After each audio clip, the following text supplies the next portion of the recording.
नमस्कार, आपका बहुत सारा स्वागत है। मंगल कामना। धन त्रयोदशी से शुरू मानते हैं इस पर्व की? यहाँ क्या है धन धनत्रयोदशी त्रयोदशी की महिमा? जी। जब देवताओं और असुरों ने मिलकर के समुद्र का मंथन किया, तब वहां से 14 रत्न प्रकट हुए। बार बार असुरों में और देवताओं में लड़ाई होती थी, तो उन्होंने मिलकर के और निर्णय लिया कि बार बार लड़ाई करने के बजाय अपन एक बार में प्रयास करके और अमृत पान कर लेते हैं।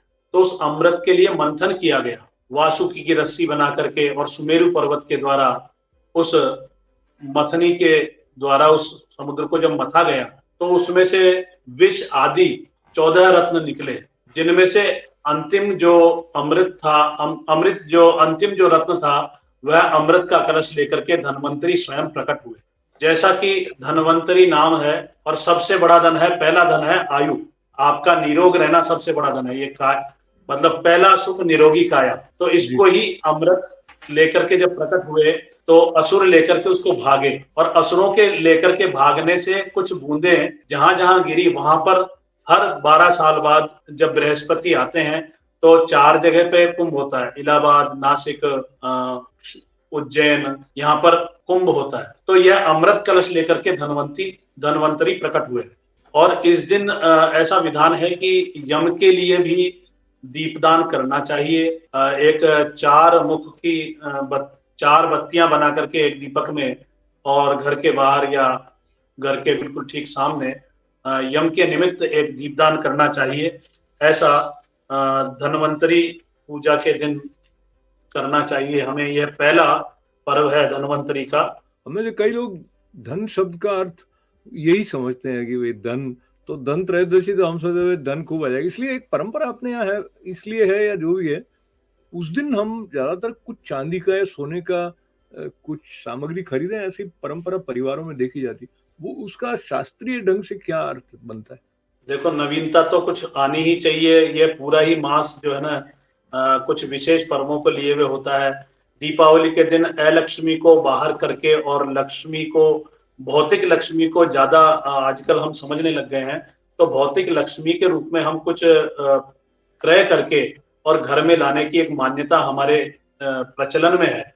वैसे शास्त्रीय मत तो यम के लिए दीपदान और आरोग्यता के लिए हमारे को ये सब प्रयोग किए जाएं, क्योंकि पहला सुख निरोगी काया, ऐसा मान करके धन्वंतरी के स्वरूप का, आयुर्वेद के प्रवर्तक जो है धन्वंतरी, उनका पूजन किया जाए। और संध्या काल में इस मंत्र के द्वारा कार्तिकस्याति पक्षे त्रयोदश्याम निशा मुखे यम दीपम बहिर्दद्यात् अपमृत्युर विनश्यति। अपमृत्यु के विनाश के लिए यम के लिए एक दीपक 4 बत्ती वाला लगा करके घर के बाहर जलाएं, ऐसा विधान प्राप्त होता है। और ये तो सारी नई चीजें आती ही है, बहुत सारे नए वस्त्रों का भी विधान है, और नई कई सामान खरीदे जाते हैं। दीपावली को नई नई सजावट होती है, नए नए सामान, वस्तुएं। हम केवल धन ही नहीं, केवल बर्तन ही नहीं, केवल सोना चांदी नहीं, मेरे ख्याल से हर चीज नई एक करने का प्रयास करते हैं, क्योंकि यहाँ पे नवीनता उत्पन्न हुई है अभी हमारे अंदर। हम अभी नवरात्रियों को पार करके आए हैं, तो सब कुछ नवीनता यहाँ पर उत्पन्न हो रही है। बहुत नया बढ़िया। शस्य उत्पन्न होगा, जी।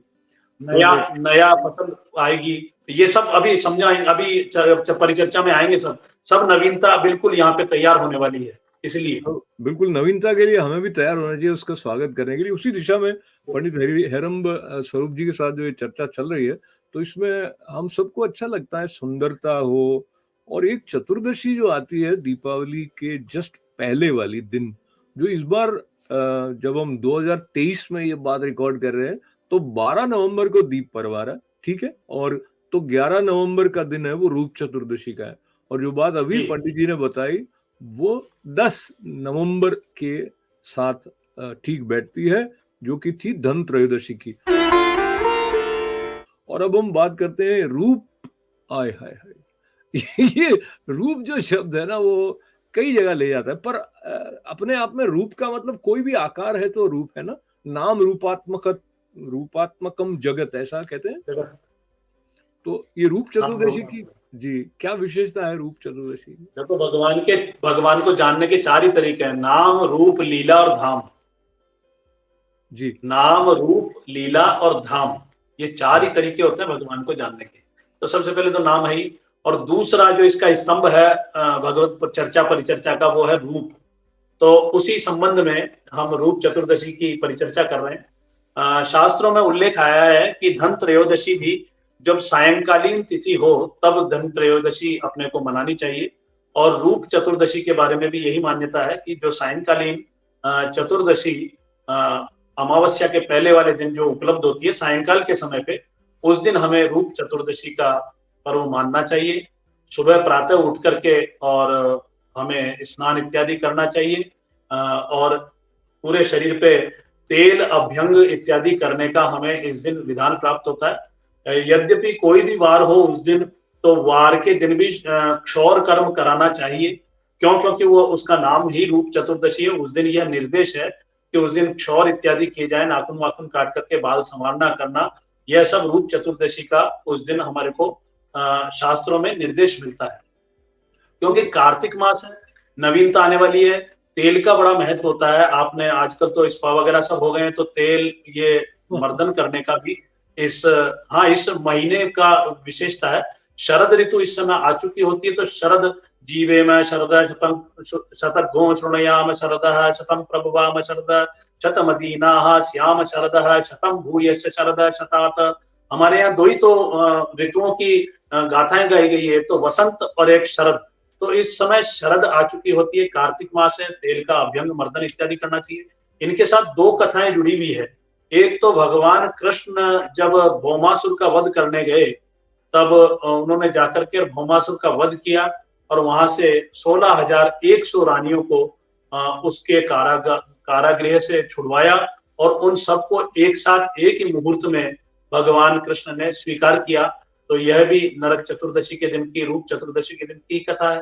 और एक ऐसी मान्यता है कि भगवान वामन ने बलि से जब 3 पग भूमि मांगी और जब तीसरा पग रखने के लिए जगह नहीं मिली, तो जब बलि ने कहा कि आप मेरे ही सिर के ऊपर अपना चरण पधराइए, तब उसको नरक का